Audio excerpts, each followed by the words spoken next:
So, I've already touched on this, but actually starting the game as Cornell before you played the other two really feels awkward as a beginning, as a starting point for Castlevania 64 gameplay.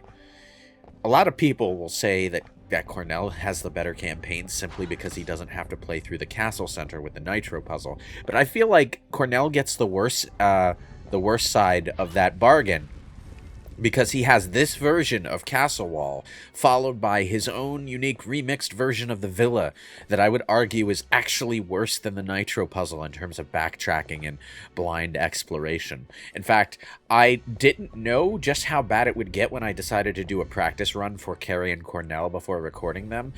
And I'm glad I did decide to do that, because a blind playthrough of these two levels in particular would have been agonizing for us to sit through. I say that just as my recording glitches out. Great, wonderful. I love the hardware that I have to work with. Yeah, I mean, give or take.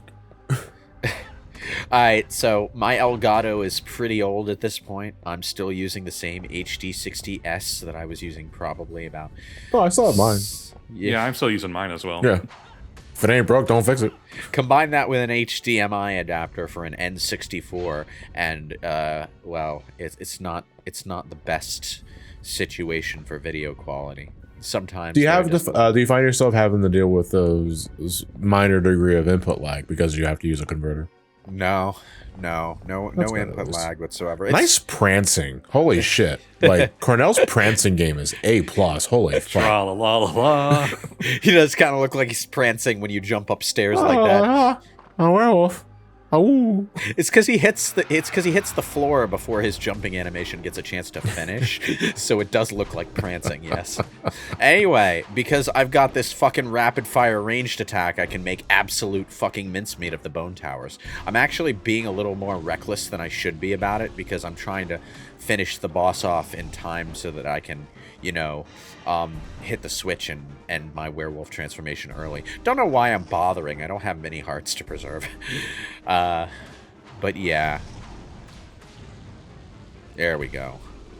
He has just enough range that he can attack the boss from outside his fire breathing. Okay, you see, like, the fact that the twin dragons drop all these items for every segment is very reminiscent of, like, the bone dragon from Classicvania. It's not the same, though, when you have to individually pick all these items up. This is why I think it would have been better if you could just, like, walk over shit. Well, the thing is, the items don't stick around enough for long enough that you have time to pick up all of them during the boss fight. So it's meant to entice you. It's meant to entice you, and it's meant to trap you into walking into fire breath. Yes. Yeah. The only time you'll actually have time to pick up all of the items is when you finish off the last of the two things. But they drop a whole slew of items when you beat each bone dragon's first phase too. So it's just like a bunch of enticing items in the middle of the battlefield just as they shift into the phase where they're breathing fire at you. It's a pain in the ass. But they often drop stuff like weapon upgrades and additional gems, and some of that stuff is good to get during the middle of the boss fight, so you might want to risk it anyway. It's in concept, it's not bad design. I think that it would work better in a smoother playing game, though. Anyway, down the middle of the tower we go. Okay, so the gimmick with Cornell's version of Castle Wall is that you have to flick the switch at the top of the moon tower first, then go to the sun tower, flick the switch there, and then go back to the moon tower and flick the switch there. Basically, you need to close both gates and then activate the gate that closes, and then activate the lever that opens all the closed ones. It's a pretty simple puzzle to figure out, but it is time-consuming to get back and forth between the two. Now, if you played Castlevania 64, at this point you might be expecting, oh shit, is this gonna lock me into the bad ending? Don't worry about it. Cornell does not have a bad ending. He does it, like, the amount of time it takes you to rescue his fucking sister does not matter. Probably because what Dracula wants isn't actually Cornell's sister, but we'll get to that. Oh. I swear those things are programmed to drop as you approach them. Just to scare the daylights out of you. I mean, it would make sense. One thing that I will say that I approve of on the Moon Tower side of things is that the patterns for these fucking flipping platforms seems to change based on which one you're actually, you know, based on how many times you've been to the tower, maybe. Or maybe it's random, I don't know. But it changes, and that's the important part. Keeps you on your toes. Of these two levels, the castle wall is probably the one that annoys me the least. Unfucking fortunately, the villa is here to, you know, be the rude wake-up call. Have you been enjoying this platformer that remembers that Castlevania used to be a platforming series? Too bad, because you get to play you get to play the worst Resident Evil game you've ever played for the next 20 minutes. I don't like Cornell's version of the villa. I'm sorry. It's just not good. You'd think that it would be the same villa that you go through in Carrie and Reinhardt's story, and it is, kind of. But whereas Carrie and Reinhardt's run through the villa was mostly linear, you have to pick up like your main goal for beating Reinhardt's version of the villa, which we are about to see, is to find the two halves of the emblem that opens up the crypt to the boss fight, you know? You need to find the two halves of the emblem, but instead of being hidden in like conspicuous locations that you would actually think to that was close. My arms hurt looking at that. That was fucking close. Anyway, instead of the two halves of the emblem being hidden in conspicuous locations that you would actually think to look for them, one of them is in a fucking candle at the top of one of those like... Yeah, I thought I was going to stop recording at that point, so I thought that would be the end of a part, but it just ended up being the beginning of the next one. Oops. We don't want these parts going on too long. Well, I mean, the last part would have been 40 fucking minutes, so, you know. I do try to have, like, I do try to at least adhere to a standard length. Anyway, so, there are two halves of an emblem you need to find to escape this level and move on to the next one, right? One of them is in a fucking candle, in an area where in Reinhardt and Carrie's playthrough you would have expected there to just be a sub-weapon, you know? It's up one of those random staircases in the hedge maze. The other half of the emblem is actually, like, on top of the fucking fountain. You know, the one that has the platform that in the other campaigns rises up at midnight every night, you know? Except it doesn't rise up at midnight. You have to solve a puzzle. And in order to solve that puzzle without looking it up on a guide, you need to find Lord Oldrey's diary in the castle archives. And you need to find that diary, read that diary, and realize that it's a clue relating to the graveyard puzzle. It's actually a decent enough puzzle taken on its own merits, but it's also the kind of thing that involves you running around in all sorts of random directions trying to figure this shit out. So actually playing through this level blind was a pain in the ass. I backtracked through this level like 3 or 4 fucking times, you know? And, it wasn't fun. So I'm glad I did a practice run so that I could just blitz it for this recording. But I want to emphasize this because I've seen people say that Cornell's campaign is better, specifically because the Nitro puzzle was so bad. Oh, why did I pick up that holy water? I could have had a level 2 cross. No.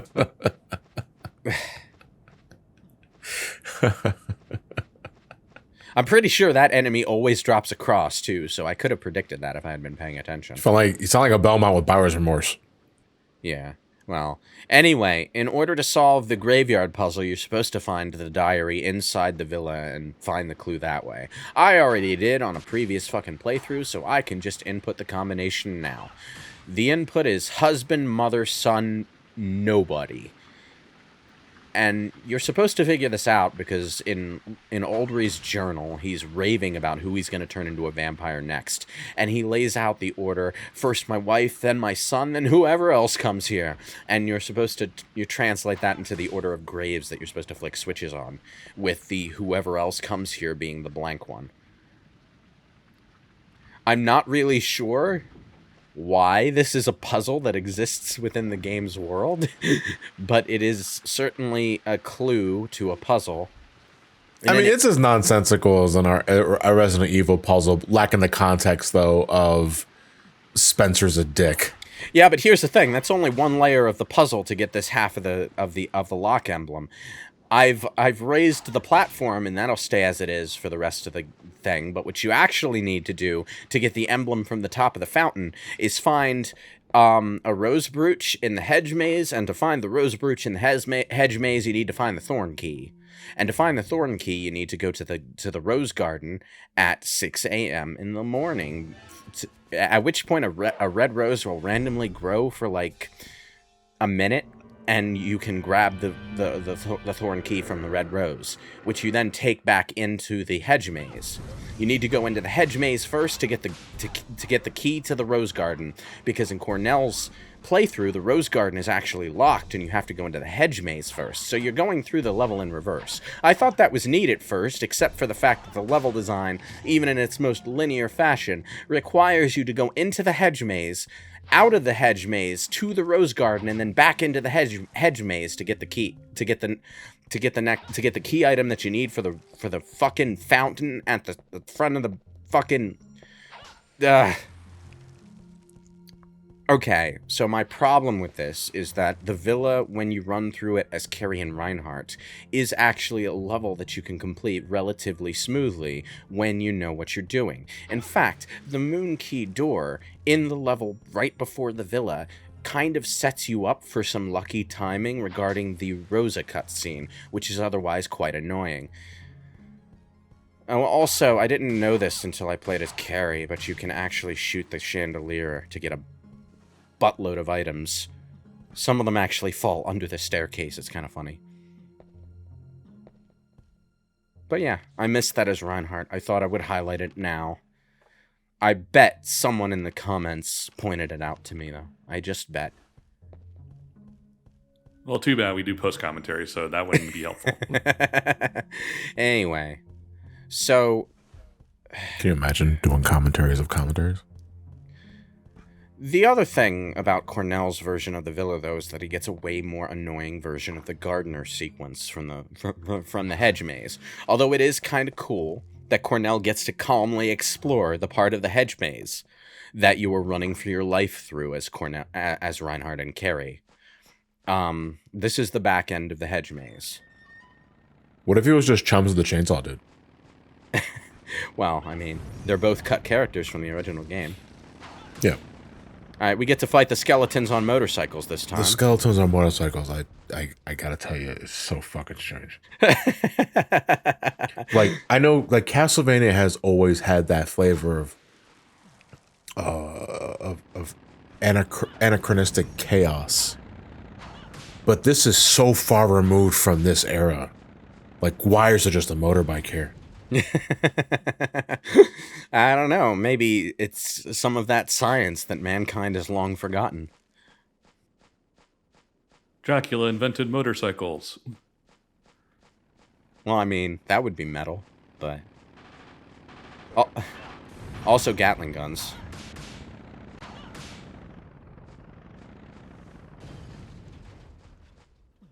Does it? I think it does, yeah. Hard to say, though. I'm going to look it up. This sign just has a text box describing it as being unreadable. We never find out what it was supposed to say, though, in any of the campaigns. I thought maybe checking it as Cornell would show something, but no, it's still worn away. Maybe it's related to some kind of cut content from the development stages. I don't know. So they're closer to each other than I originally thought. So the Gatling gun was invented as far back as 1862. It's used during the Civil War. The motorcycle was first conceptualized in 1885. Wait, so it's actually like fitting for this time frame. Well, I mean, not these models, not to this extent, because like the models we see here are clearly of a 1920s, 30s sort of flavor. I'm not sure when 64 or Legacy of Darkness takes place. Okay. Well, there was Crest Half B. I hope you found that on your first time through the hedge maze and not your second, because after you activate the gardener, he's going to be running after you through this entire area. Ugh. Anyway, both Cornell and the Carrie Reinhardt duo have to do a child rescue within the hedge maze, but the one Cornell has to go through is a bit more time consuming and kind of frankly annoying, because instead of the child running ahead of you and not being a bother at all, except that if you lose him, you actually have to find him again because he leads you to the exit. No, you have to guard the child this time from the fucking Frankenstein monster and the monsters that you encounter along the way. Which, in case you haven't noticed, they can creep up on you in here. It's kind of a maze of narrow hallways. So, god damn it. I think the motorcycle skeletons despawn for that sequence. I hope they do, because they would be fucking annoying.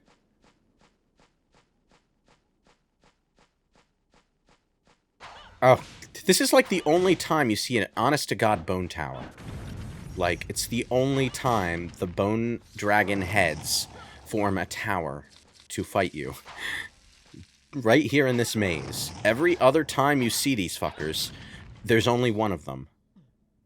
And this is the only time you fight fucking snakes as regular enemies, too. Ugh. What a weird fucking enemy. Well, the snakes are weird as a standalone enemy, but I know why they're there. It's because Carrie has a Medusa boss who shoots snakes at you, who harass you during the boss fight. That makes goddamn sense, you know? But just them being here in the maze is random as hell and kind of mechanically awkward, to be honest. Although I didn't find this out until I fought Medusa as Carrie. But you can slide and do your attacks while sliding, and that is actually the best way to deal with the snakes. Even if they're, like, latched onto you, your attacks will hit them. Okay. So now I need to run back all the way through the maze. Thankfully, just to make it a little less tedious, I guess, they spawn some enemies on your way back. So, you know... backtracking design. I remember it being a really big talking point for a while about how old games used to have you do a lot of backtracking. And how, you know... It brought up in what, like, context? Just as a general talking point about old game design. And new game design not doing that as much. I think it was like during the PS2 era, where backtracking... I think it just... Yeah... I'm not saying it wasn't possible in like around this day and age, but you know, nowadays I feel you get devs that are more willing to respect your time and not waste your time with, you know, unnecessary back and forth bullshit. It's not just back and forth bullshit, really. During this era of game design and the early PS2 era, negative space in game design was something of a fad, I want to say. Like, there were a lot of wide open spaces where nothing happened. Like this. This right here. I left this one run through this empty hallway in here to make a point. I cut past it later, but like that was just a really long trek through nothing. And it's just like a lot of games did that kind of thing purely because 3D movement itself through a 3D movement through a 3D environment was a new thing, and both gamers and game designers found that in itself to be entertaining because of the novelty of it. So they would have parts of levels where you just run through an open space, and it's like, oh, look at how free you are. Only you're not. It's just a hallway. Yeah, like you can only go one way. So it's really nothing to be wowed about. Anyway, look at the roses. They're white now. Rosa wasn't lying. They actually were white roses that got turned red by being watered with blood. And it's not just in this room either. There are vases with roses in them throughout the villa that you can see that had red roses in the main campaign, and they're white roses now. So, fun detail. Anyway, that fucking tool, Charlie Vincent, obviously isn't here yet. It's 8 years too early. But we get to encounter another fucking tool in the same room. Maybe there's something about that room that just attracts whack jobs to it. I don't know. But we call it the whack job room. Grandfather. Yeah. Yeah. Anyway, meet Lord Oldrey. This is actually a slightly disturbing scene just from the dialogue alone. Mary, I need a drink. I'm so thirsty. No, stay away from me. He's trying to get into a room that his wife is hidden in, and it just gave me the Shining flashbacks. Like, I heard this guy... Now, Mary, I just want to bash your brains in. Yeah, I heard this guy talking in that voice, and it's like, you know... But, you know, the unfortunate thing about this situation is that you do not actually end up killing this vampire. He turns into a bat and escapes. And Mary, his wife, she tasks you with getting her son out of the castle, but decides to stay behind because she still loves Master Oldrey.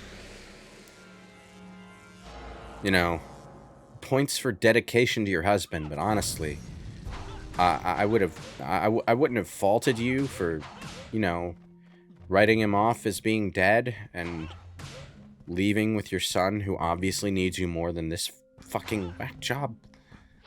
Duh. Okay, for a second I thought I might have been able to break that chandelier too, but it doesn't. It's not destructible. I was kind of hoping that Mary wasn't actually there the entire time. It was like, who the fuck was he talking to? He's just insane. Yeah. Anyway, she's still human and hasn't been turned yet. But she's like resigned herself to her fate, and we never find out what happens to her. But she's not a vampire during the main campaign. So I'm assuming she got killed rather than turned. Henry, however, her son, is the character who would grow up to be the playable character Henry. A gun-toting knight badass who saves all the other children. So there is some poetic grace there. You save this child from the castle, and he then comes back and rescues other children from a similar fate. So, playing as Henry, then, it takes place 8 years from now, then? Yes, it actually takes place during Reinhardt and Carrie's campaign. While they are storming the castle to defeat Dracula, Henry is coming in to save the children that were kidnapped in the process of finding Malice. I actually didn't know that 300 gold was in the table until I walked past it and accidentally hit the use key, so, that's a thing. Yeah. Wait, then how old is Henry supposed to be then? Because assuming they're a kid here. I think he's about 10, so he would be about 18. Like 18, or okay, so. Yeah. He's older than Carrie. Typical video game hero, right, fresh out of high school. Well, I mean, he's joined a knightly order that I think the church runs. It's hard to tell, because so much of the game's story information isn't clearly stated within the game itself. It's one of those old-style games where you kind of have to read the manual, you know? You have to read the manual and all that, yeah. Yeah. All I'm reminded of is the scene from Invader Zim where Dib's just super buff. It's, I'm Dib, and I'm 10 years old. Yeah. I like how the storeroom key is always in the same goddamn vase, even 8 years earlier. It's like Cornell finds it and unlocks the storeroom, and at some point someone must have put it back in the same vase after reassembling its shattered remains, of course.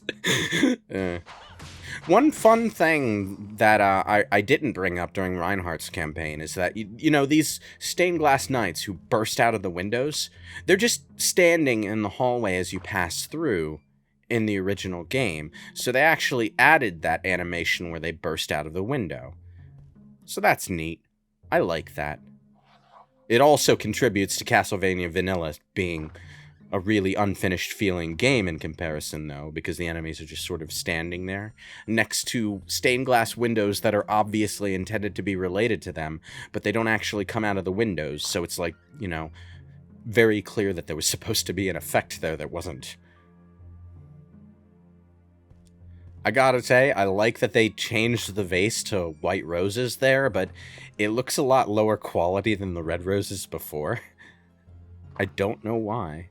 Is it a different, like, pixel graphic of roses? I don't know. I honestly can't tell. Oh, god damn it. What's going on with the... I'm just like, what's going on? Well, I think that this room is cold. I just rushed through the dialogue because I'm like, oh, what the hell is happening now? Anyway, this is Master Oldrey's diary, and it's his insane ramblings after becoming a vampire. It's interesting to read, actually, because it does kind of like give us a little bit of an insight into how vampirism affects someone's brain when they become a vampire in this universe, which is always an interesting thing in these kind of like... Every story that involves vampires handles vampirism in a different way. Some stories go like the Twilight route, where it doesn't really affect your psychology all that much, except it also does. So you can sort of voluntarily be a good person, but you're always a bit psycho. I'm not sure if that was intentional on Twilight's part, but it's definitely the sense that it gave off. And then there's, like, this, where the evil of vampirism actually straight up corrupts you and twists you into something evil. You can resist, but it's eventually going to get you. And the only thing that Rosa could do was sort of just bemoan her eventual fate until she died and was saved from it. But, you know... I guess I just wish this game went harder on its story than it did in the end, because I would have liked to see more of it. Also, this is fucking weird, but even 8 years earlier, you get the same Renan cutscene. It's like he has a scripted introduction speech that he gives to everyone he meets. Contract? Yeah, but like... Was this intentional? I don't understand. Actually, all the Renan cutscenes are the same, no matter what campaign you're in. I was a bit disappointed by that. I thought maybe they would add a bit more story to the shopkeeper in Cornell's campaign, but they didn't. Totally missed opportunity. And you know, the game is completely unvoiced, so it wouldn't have been asking a whole lot to make different cutscenes for the guy.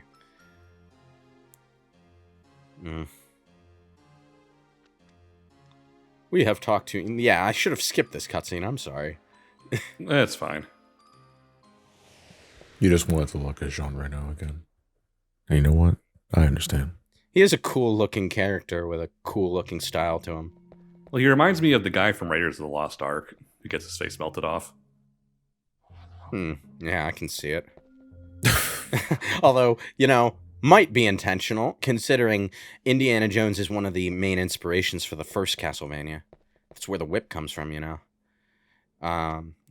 What's his name? The developer of the original game, the creator. The creator of Castlevania? I used to know this too. Yeah, I feel bad that I don't know his name too, because like the reason. Yeah, because you think of Igarashi, but Igarashi is not the creator. Yeah.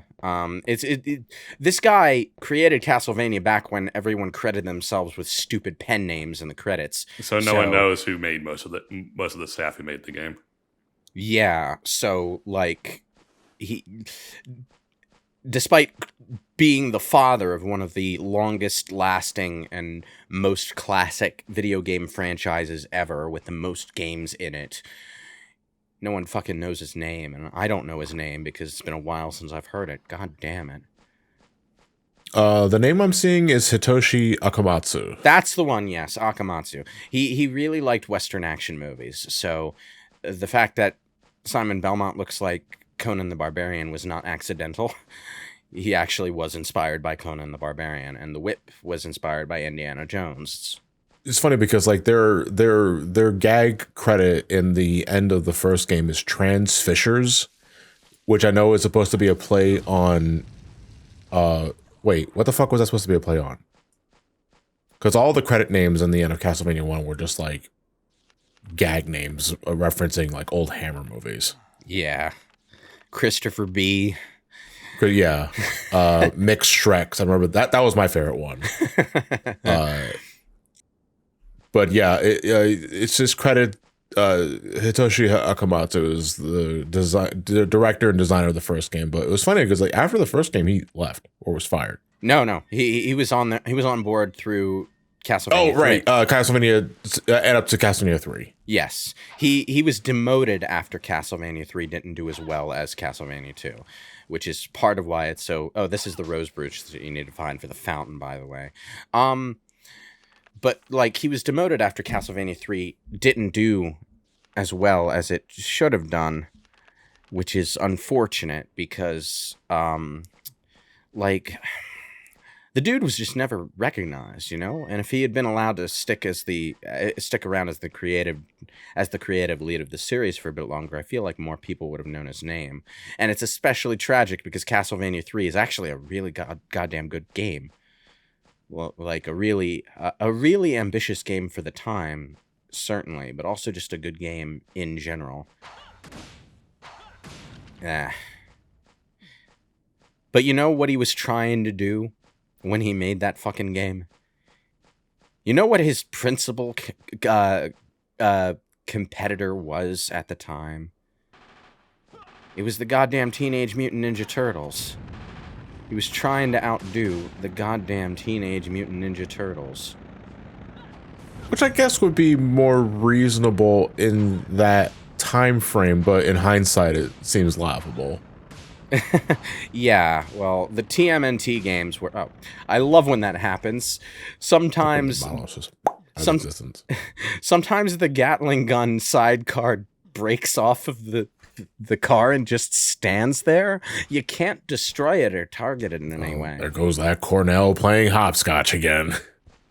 Yep. Somebody send out the motorcycle gag. Ow! That is like how they still remain in their fixated seated position as they're falling apart. Okay, don't pick up the axe. Thank you. I don't believe I actually risked that. Oh, god damn these fucking skeletons on motorcycles. Action shot. Ow. Well, I tried, but I still got shot, so... You fell to the floor so slowly that it's like a Dies of Cringe gif. Well, I've kind of like I'm lagging the game right now because of all the holy water effects and the enemies right up in the camera. It's No, it's cinematic slowdown. You're fighting skeletons on motorcycles that have Gatling guns fixated to them. Watch as I cinematically get off screen by a motorcycle skeleton. Gatling guns were invented in the 1800s, don't you know? Yeah. Were they small enough to be strapped onto a motorcycle at the time? No. They were mounted like cannons. Yes. All right. We're alive, and the skeletons are dead. Re-dead. Wait, no, that's never franchise. Applicable in that context, though, I would argue.